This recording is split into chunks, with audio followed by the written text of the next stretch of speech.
Com a história de hoje, nós vamos entender por que as leis e a obediência são fundamentais para a construção de um caráter saudável.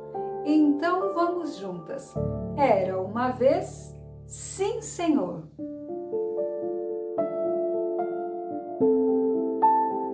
Como você sabe, nós estamos lendo o livro de Deuteronômio, que é o último discurso de Moisés.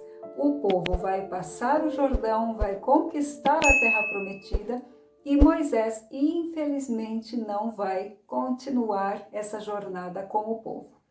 Nós sabemos também que Deuteronômio é o último livro da Torá e que depois da leitura de Deuteronômio, nós recomeçaremos a leitura de Gênesis, o que significa que o ano judaico está acabando.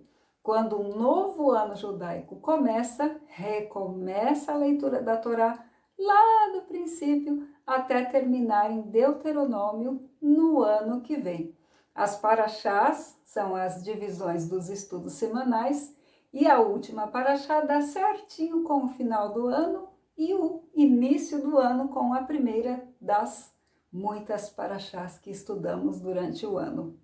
Como eu estava dizendo, o povo está na iminência da conquista da terra de Israel. E, não sei se você se lembra, as pessoas que vão entrar na terra de Israel não são as mesmas pessoas que saíram do Egito, com exceção exclusivamente de Josué e Calebe. Todas as outras pessoas são os filhos daquelas pessoas que passaram pela escravidão, foram nascendo pelo deserto, ou vieram muito pequenininhas, enfim. Essas novas pessoas é que entrarão na terra de Canaã. Agora, observe uma coisa. Essas pessoas não viveram a escravidão do Egito. Elas já nasceram no deserto. Elas não sabem como é uma vida difícil. Por quê? Ali nessa caminhada, foram 40 anos? Foram 40 anos. Foi gostoso? Não foi. Mas Deus sustentou o povo em todo o tempo. Deus mandava o maná, Deus mandava água, Deus vencia as batalhas quando aconteciam no lugar das pessoas. Às vezes elas tinham ali uma lutinha ou outra, mas a maior parte do tempo foi Deus que fez tudo. Já fiz até um vídeo aqui, vou deixar marcado em algum lugar, sobre o tabernáculo, que o próprio tabernáculo se construiu praticamente sozinho. Então, essas facilidades vieram com essas pessoas que nasceram no deserto. Elas não sabem como que é trabalhar para conquistar as coisas, elas não sabem nada disso. E na cabeça delas, justamente pela experiência da vida delas, elas acreditam que a função de Deus é servi-las. Esse é o papel de Deus. E elas, por sua vez, são muito especiais, porque afinal elas têm o Senhor dos Senhores, o Deus dos deuses, servindo-as em todo o tempo. Pensa só como não é a mentalidade dessas pessoas, o que elas pensam sobre a vida. Em uma palavra, são mimadas. E Moisés está justamente fazendo esse último discurso para ensinar a essas pessoas um pouco da vida prática, porque elas vão ter que viver agora. A partir do momento que elas entrarem em Canaã, elas vão lutar pela terra e elas vão lutar pela própria sobrevivência. Vão ter que plantar, vão ter que criar animais, vão ter que cuidar da casa, trazer o sustento, criar crianças, vida normal. No deserto, as roupas delas não se desgastavam. E a tradição diz que nem necessidades fisiológicas elas faziam, porque o próprio maná, que já era um alimento santo, um alimento puro, não havia necessidade de fazer necessidades. Então, é uma nova vida que eles vão entrar e eles não têm, assim, necessariamente um preparo para isso. E justamente por isso, esse discurso é tão importante. Moisés está educando o povo. Eles tinham ali noções, claro, já ouviram essas palavras muitas vezes, mas agora é a hora do vamos ver. Então, Moisés estava reforçando as leis. O que era para eles fazerem e o que não era para fazerem. Que tipo de comportamento eles deveriam ter. Como eles conquistariam essas terras e todos os demais procedimentos para que eles fossem bem-sucedidos.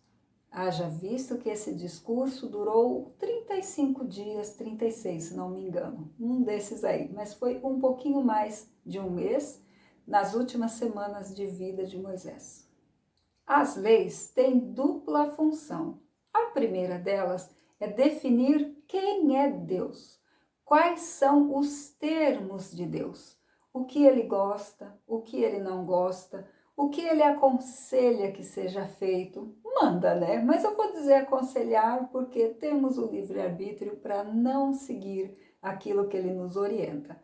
Pois então, o que ele aconselha que façamos, o que ele acha melhor não, e uma série de coisas que aparentemente são meio óbvias, mas que regem ali o funcionamento de uma humanidade saudável.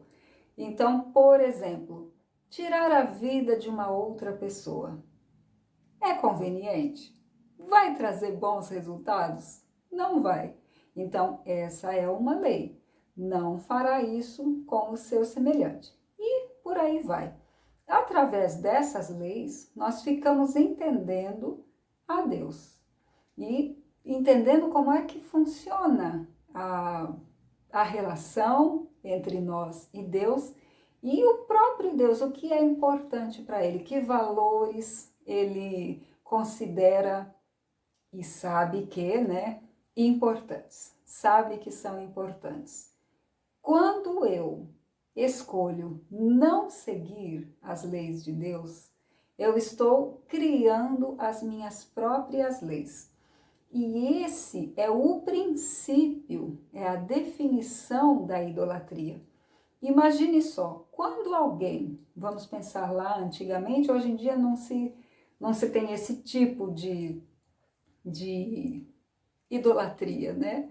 Quando alguém constrói um Deus, ele vai fazer o narizinho do jeito que ele quer, os bracinhos, a perninha, a cabeça, enfim, é um desenho da própria pessoa. O que significa que ela deu forma para aquilo ali. Então não é ela que obedece a Deus. Na verdade, é o Deus que obedece a ela. Ela pensa que não é assim, mas foi exatamente isso que ela fez. Foi e criou um Deus do jeito que ela acha que o Deus tem que ser, e esse Deus vai ter as leis da cabeça dela, que ela criou, e ela vai seguir. Não sei se deu para entender o princípio, mas a idolatria é exatamente isso. É a criação das próprias leis. Bom, vimos a primeira função das leis, que é delimitar, vamos dizer assim, a Deus. E a segunda função das leis é delimitar a nós. Isso nos traz, a lei nos traz uma clareza do nosso papel na criação. Que coisas eu devo fazer? Que coisas eu não devo fazer? E as leis, elas são individualizadas. Não no sentido de cada um tem uma, mas é individualizada para você cumprir. Não é algo assim, façam, é você faça, você aprenda, você cumpra. É muito assim, por exemplo, não mentir. Isso não é uma coisa jogada assim, a ermo. É uma coisa para você não fazer. Você não vai mentir. Você tem total responsabilidade no cumprimento ou não cumprimento dessas leis. Vamos entender melhor ainda essa ideia através do contraponto a ela. E o que vai no extremo oposto a isso é aquela ideia do todo mundo. Onde todo mundo vai, eu vou. O que todo mundo faz, eu faço. Então isso tira um pouco a nossa responsabilidade pessoal e nós vamos nos apoiando no todo mundo. Nisso aí, nós já vamos perdendo a nossa forma. E é justamente isso, é sobre isso que Moisés estava falando nesse discurso dele. Vocês têm essas leis, não se misturem com as outras nações. Isso é, não é porque estão fazendo que você vai fazer também. Todo mundo lá é idólatra? Ah, não tem problema. E quando vê, já perderam a identidade deles, tanto a identidade como povo, quanto a identidade individual de cada um, já que estão ali naquela mistura, e já estão fazendo o que as outras pessoas fazem, o que todo mundo faz. Então, essa ideia do todo mundo nos tira dos nossos limites. Que limites? Não são limites opressores, mas limites de onde termina nós e começa o outro. Aqui sou eu.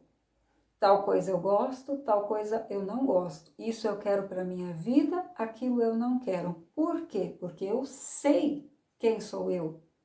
Percebe como essa ideia de ter leis a seguir nos faz criar uma forma e o todo mundo nos faz perder uma forma. Eu vou dar um exemplo polêmico, acho que vou ser cancelada, mas vou falar, que são as militâncias. As militâncias são importantes? São importantes, elas trazem conquistas para nós. Mas, se uma pessoa entra numa militância em relação à cor de pele, LGBT, mulher solo, mãe solo, e todas essas minorias, vamos dizer, eu me perco de mim e eu faço parte agora disso. Eu não sou mais a Cibele, eu sou uma mulher negra. Eu não sou mais a Cibele, eu sou LGBT. Então, perde-se um pouco do meu contorno e eu me insiro em uma comunidade. Eu me insiro em um todo mundo. E aí eu entro naquela causa e eu não penso mais em mim. Eu penso naquela causa. E com isso eu não estou querendo promover o individualismo. Não é isso. Mas é o promover os nossos contornos. À medida que a gente faz parte disso, faz parte daquilo e daquilo outro, e agora eu vou lutar por essa causa e por essa, onde ficou o eu? Onde ficou a minha personalidade? Os meus desejos enquanto pessoa? Que se eu sou tudo isso, eu não sou ninguém. Deu para entender essa ideia? No judaísmo existem 613 leis. Olha quanta coisa!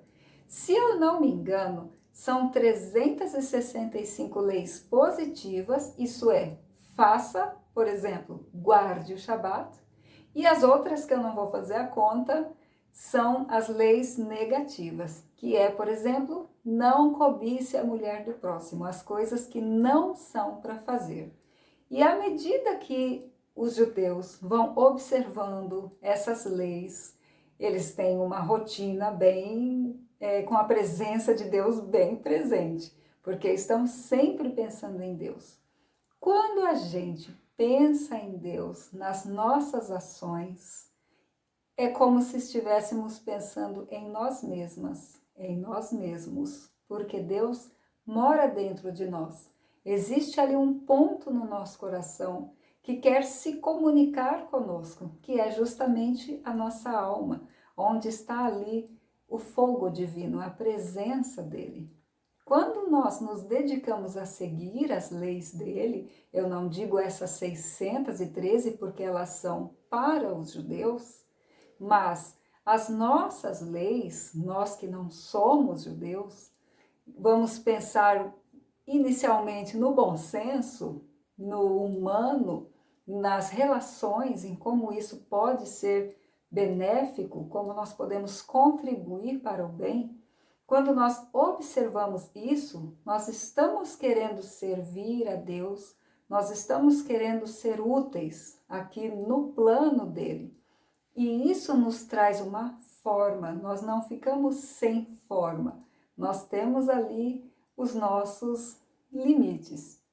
Então, conhecer a Deus e agradar a Deus significa conhecer a nós mesmos e agradar a nós mesmos. Quero saber de você se deu para entender o que eu quis dizer, se ficou claro, que tipos de experiências você tem nesse sentido, se você já se sentiu sem forma, se você já quis se enquadrar em todo mundo, ao invés de buscar a sua personalidade única.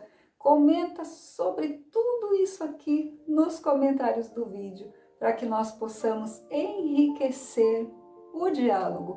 E não esquece de deixar aqui o seu like, se inscrever neste doce canal, compartilhar essa mensagem com todas as pessoas que você ama e nos encontramos então na próxima página.